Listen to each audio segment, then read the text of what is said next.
Ladies and gentlemen, good morning and welcome back to our channel once again. And it is my hope and prayer that the video is going to find you guys in good health. Personally, I am fine, as you can see. Kisumu is fantastic, and maybe you could also let me know where you're watching the video from. The county or the country, in case you are out of the republic. Ladies and gentlemen, for those who've been following this channel very closely, a few weeks ago, I opined that Rigathi Gachagua will be the one to send William Ruto home in 2027. And I advised you guys to forget about Kalonzo, forget about the agencies. One person who will be sending William Ruto home in 2027 is none other than Rigathi Gachagua. So far, Rigathi Gachagua has successfully managed to kick William Ruto out of the mountain. Rigathi Gachagua now has the mountain in his hands, which means he can tilt the equation to whoever he wants to become the next president of the Republic of Kenya. And just like I keep on reminding you, William Ruto is also a very shrewd politician. William Ruto is also not sleeping. And William Ruto is coming up with the strategies of trying to tame Rigathi Gachagua. So far, number one, William Ruto has unleashed Kimani Ichung'wah to try and checkmate Rigathi Gachagua in the mountain. Because without the mountain, there is no William Ruto unless he will succeed in securing the support of ODM strongholds. Number two, William Ruto is currently working very hard to split the mountain into two. He wants to split the mountain into the Kikuyu area and Mount Kenya East. Yesterday, members of parliament from Mount Kenya East convened their parliamentary group meeting. And during that parliamentary group meeting, they announced that moving forward, Professor Kithure Kindiki is going to be their kingpin, which means, in short, the members of parliament from Mount Kenya East were telling Rigathi Gachagua that from now henceforth, forget about us. We have our new leader.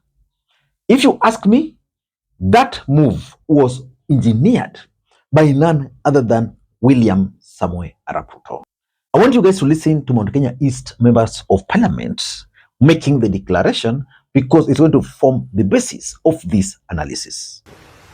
Those are the members who form this group of elected legislatures of advancing the cause of our business as a legion. By Mount Kenya East, that is Meru, Tharaka, Nithi, and Embu counties parliamentary group meeting. It is issued at Isaac Wharton Inn in Embu on this day of 9th September 2024. As the elected leaders from the Mount Kenya East region, we have met today, and after comprehensive deliberations, we have unanimously resolved to chart the way forward for the socio-economic development and political agenda of our people and the region as a bloc. Mount Kenya is old significant voting numbers, making us critical region in shaping the political and development direction of our country. I think it is important to repeat that. Mount Kenya is old significant voting numbers, making us a critical region in shaping the political and development direction of our country. Our voice and corrective decision in the national matters cannot be assumed. As we continue to support and oversight the current government, we remind our readers that our numbers matters, and we expect to see more development initiatives to reflect our contributions to the national vote. As a region, we have come of age and wish to henceforth canvass development matters affecting our people as a distinct entity. Our employment we extend our deepest appreciation to His Excellency, the President William Ruto, for the many job opportunities already extended to our region. We further request that the future opportunities for employment to be extended to our people. As leaders, we remain committed to ensuring the development of Mount Kenya East. Our people deserve nothing less. As the registrators from Mount Kenya East, and on behalf of our people, we have unanimously agreed that the link between us and the executive is Professor Kithure Kindiki. Mount Kenya East is on the rise. Mount Kenya East is on the rise. Thank you. We want to thank you, members of the place for the state. That's our statement, and we are not going to add anything more than that. No. Now, that is the resolution of Mount Kenya East members of parliament. And it is very clear that moving forward, their kingpin is none other than Professor Kithure Kindiki.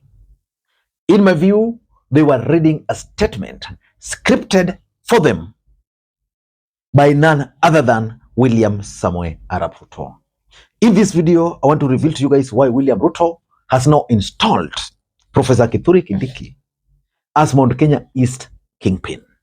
But before we do that, for those who are watching this channel for the first time, please take a second or two, click that subscribe button so that next time we produce a video like this, YouTube will automatically notify you. And to the subscribers, I want to continue thanking you guys for your continued support. Because without that support, this channel cannot be where it is. Ladies and gentlemen, without any further ado, allow me to dive in. But again, before I dive in, allow me to take this opportunity to once again introduce you guys to Lemfi.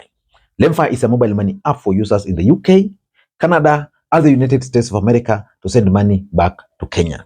They offer the best exchange rates, and the money will be delivered instantly into your M-Pesa account, Airtel Money account, and of course, if you want, directly into your bank account. You can use the link in the pinned comment to download the app. Ladies and gentlemen, why do you think William Ruto is interested in splitting Mount Kenya into pieces? Strategically into two, Mount Kenya East and the Kikuyu Nation. Why do you think William Ruto is interested in that? William Ruto is interested in that because without the mountain, there is no William Ruto, unless he will be able to secure the support of ODM stronghold. Based on your own assessment, do you think William Ruto has secured the support of ODM strongholds after starting working with Raila Odinga? I don't think that has happened. Raila Odinga strongholds are yet to fully embrace William Samoei Arap Ruto. So far, if you ask me, no. And that's why William Ruto is keen on denying Rigathi Gachagua the opportunity of holding the mountain as a single unit. So why is he doing that? Number one, I tend to think that William Ruto is keen on now focusing on Mount Kenya East because so far the Kikuyu Nation is gone.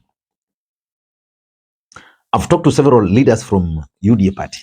They've told me, they've confirmed that based on opinion polls they keep on receiving, it's gone. So William Ruto wants to focus on Mount Kenya East. And according to that press statement, Mount Kenya East consists of 3 counties, that is Meru County, Tharaka County, and Embu County. And because politics is a game of numbers, real or perceived, let us look at the registered voters. Meru has 780,000 registered voters. Embu has 337 registered voters. Tharaka Nithi has 234 registered voters. That is like 1.2 or is it 1.3? That's huge. That can make a difference. So if you can deny Rigathi Gachagua those numbers, then William Ruto would be good to go. Of course, what William Ruto is now looking for is how many number of votes he can actually squeeze from the mountain. If he can squeeze good chunk from Mount Kenya East, he will be set to go. And that's why he's splitting it. He wants to deal with it separate, focus on it. Remember in 2017 to 2022, William Ruto used to visit Mount Kenya almost every single day. When was the last time you saw William Ruto in Mount Kenya? It tells you the ground has clearly shifted. Number two, William Ruto is also trying to remind Rigathi Gachagua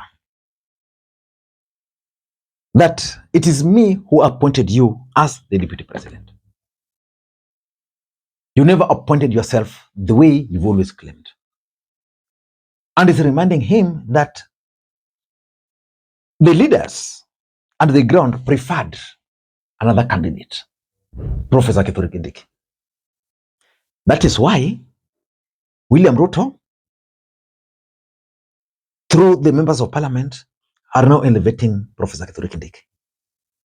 So that Rigathi Gachagua will wake up and, okay, this is the plan. How can I then deal with Professor Kithure Kindiki? Because look at what he has done, what Ruto has done. Kithure Kindiki is the Minister for Internal Security, a very powerful docket. Then he has split Mount Kenya into East.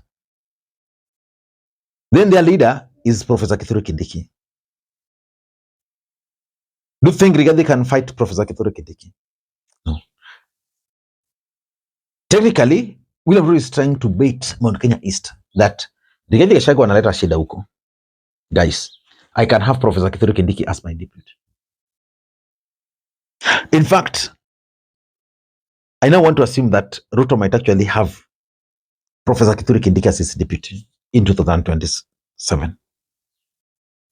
That's number two. Number three, it is the divide and rule tactics.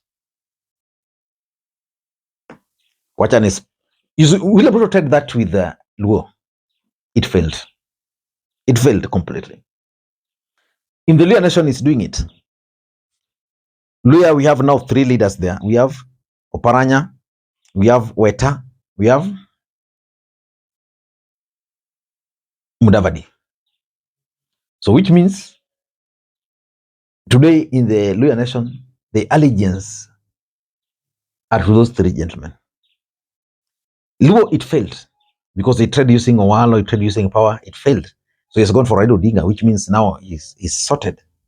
But for the Mountain, Ruto is applying the divide and rule. He's telling Mount Kenya East that, you guys also have numbers. You speak for those numbers. And that's exactly what they have done. Number four, William Ruto is also out to deny Rigathi Gachagua the perceptional numbers. I've always told you on this platform that politics is a perceptional game. It is perceived. The moment Rigathi Gachagua started attacking William Ruto and consolidating the Mountain, it became very clear that he was gaining the ground. But the question was, which ground? The answer was Mount Kenya. Now, Mount Kenya East members of parliament have come out. So which means that question will now be asked, which Mount Kenya? Someone will say Mount Kenya East, okay? So someone will say Rigathi is no longer Mount Kenya kingpin. He's the kingpin of the Kikuyu. That is typical divide and rule tactic. Moi used it effectively. I don't know whether William Ruto has borrowed it from Moi. And lastly, it's about the 2027 running mate equation.